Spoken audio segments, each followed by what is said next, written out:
Hello friends, it's Sherry from Turquoise Dreaming. How's everyone doing tonight? Welcome to my channel. I'm here to, I'm working on these magazine traveler's notebook journals, and I wanted to just share my progress, I guess, with you.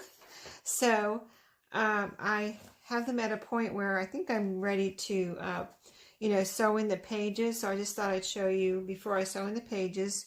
I've kind of been letting them kind of gel for a day or so here to make sure I didn't want to sew anything else onto the pages before I sew, or before I bind them.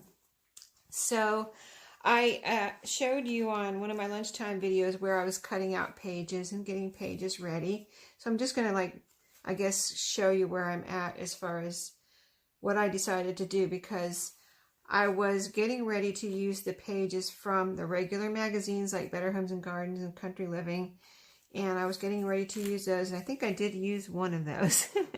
I kind of took a right turn and went in a different direction with that, so let me show if I can find the one where I did use one of the pages. Let's see. Where is it? It's right in the front, I thought. Well, if I find it, I will show it to you. But what I decided was not to use those pages. I know I did all that cutting, and I cut out what? I cut out like 20 or 30 pages that day. And I decided not to use those because I have used them before and have made journals like that.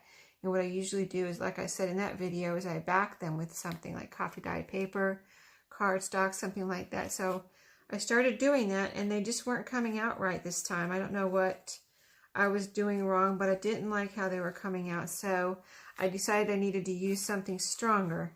So I went with, different papers as far as the different papers I like to use, like ledger paper and things like that.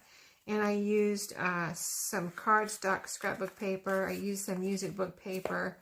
And I used some pages. If I was going to use magazine pages, I decided to use the pages from the Ideals magazines because those are stronger. They're not the real thin pages like in a Better Homes and Gardens or Country Living.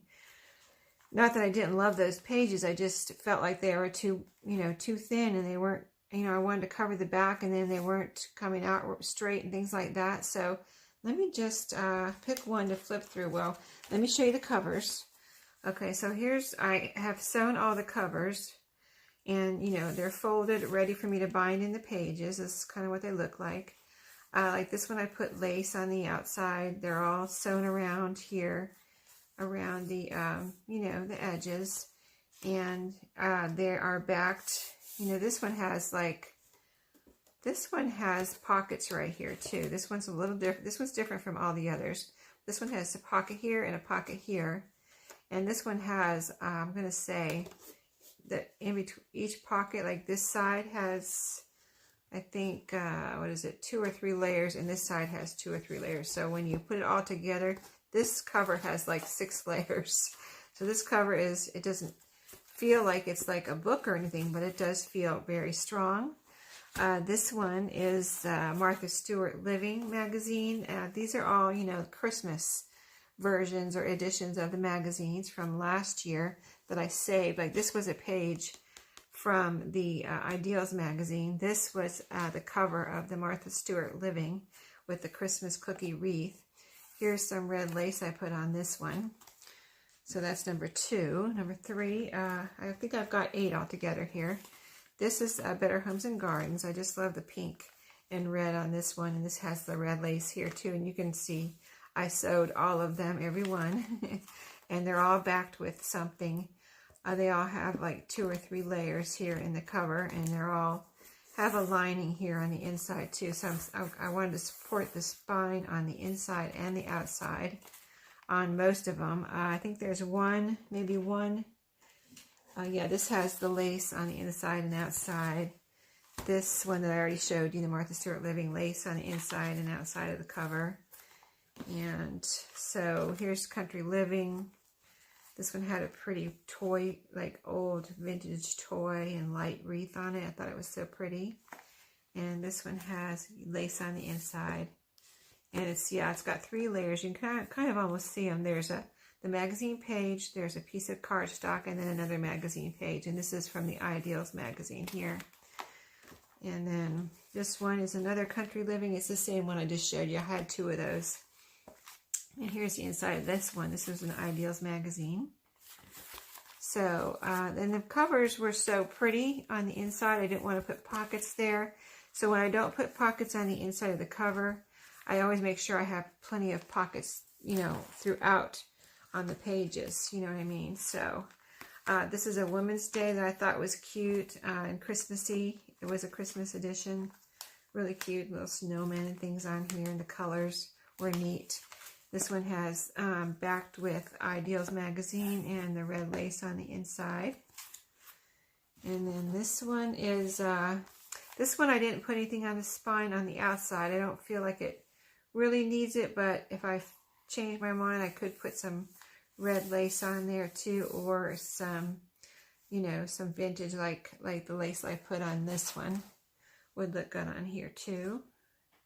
So this one has burgundy thread. This one has a red thread.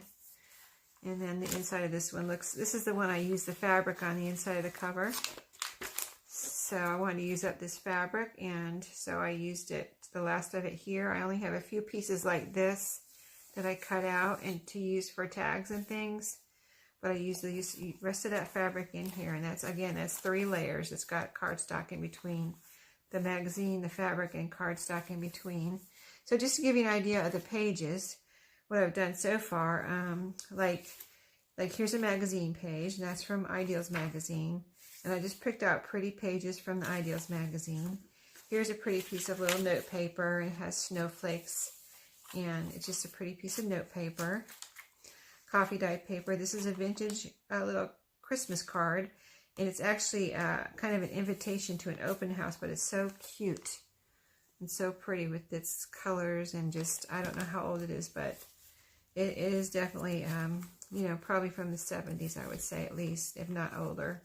This is some music book paper, and I put one of my Christmas paper coasters here as a little, it's going to be like a tuck spot right there. I wanted to make sure I got those in there. That's kind of what, why I'm letting these sit for 24 hours or so. I've been kind of cleaning up and just looking through all the Christmas stuff, because I got out all my Christmas stuff, kind of have it out so I can use it. And so before I bind these, I'm looking through everything to make sure I didn't miss anything that I want to put in here before, you know, that I might need to sew before I bind them. So that's music. This is cardstock here. And my cardstock was white on the back, like it's Christmassy on the front. It had the Christmas pattern. And on the back, I spritzed green color dye on all the backs of them. So there's no, you know, I didn't want white on the back of my cardstock. So, and I just think that's really pretty like that. This is just regular ledger paper, which I like. This is a Santa, or not Santa, but Christmas paper bag. And I cut, you know, made sure both sides are open, so both sides can be pockets. This is some computer stationery that was Christmassy, so that's a fold out. This is a little piece of Christmas stationery.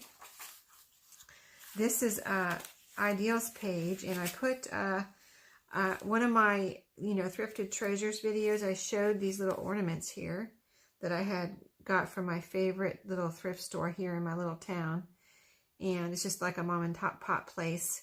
And she had these, and they're a little bit of glitter on there, and they were ornaments. They had a little gold string on there, so I went ahead and took the gold string on, and I put one. I had 8, just by coincidence. I thought I had 7, and then I found one more sitting here, so I was like, wow, I couldn't believe how perfect that was, that I had 8, and I just happened to be making 8 journals. So I was pretty happy about that. I had one for each one, because I thought one was going to be left out, but I think those are super cute and a nice little, they're flat and a nice little addition to the page. And I didn't put them on the same page in every one. I just looked through and found a page I thought they would look good at, and that's where I put it. So they're all different. This is an envelope. I had a couple of little like Christmas stationery sets for kids that I had bought a couple years ago, at least 2 years ago, and I hadn't used them. So that's what the other little Christmas stationery is right here. That's the paper, and then this is the envelope. This is express mailing. I guess you're supposed to write a letter to Santa, but super cute, right? And then here is that old kind of computer paper with the, you know, the little piece that used to, it was all attached and it used to run through a printer. The old, like, first printers that came out that were with computers, I guess. So anyway, that's what that is. And I left the holes on this side. I think I don't know if the holes were on the other side. Yeah, I think I did a fold out so I wouldn't have to cut the holes off. Yeah, right here. So super fun. This is just kind of like some newsprint here. And so like the middle is that cardstock where I made sure I put some pockets. You know, 2 nice pockets. And then this is the green spritz on the back of that cardstock. And then, of course, this is the back half of what you just saw in the front. That's fold out. Let's see if I have any ephemera back here yet. I'm getting ready to, you know, after I sew these in, I'll be putting in the ephemera. And I have some ideas of things I want to. I've been writing down ideas today as I was at work. And I kept getting all these ideas of things how I want to decorate the pages. So I wrote them down so I wouldn't forget. But I put a pretty piece of trim in each one. They're not all the same because I didn't have enough for all of them. But like this one has this pretty red and green vintage trim here. And then we've got that's sewn on. And then use, you know, the back half, like I said, of what was in the front. But lots of nice pages, and they're turning out really nice. So I just wanted to share that. And I'll come back. I don't know. I might be making some more ephemera for these, so I might share that. Or they just might be all done next time I see you. So I hope you enjoyed a little update, and I will see you next time. Thanks for watching tonight. Have a good night and happy crafting.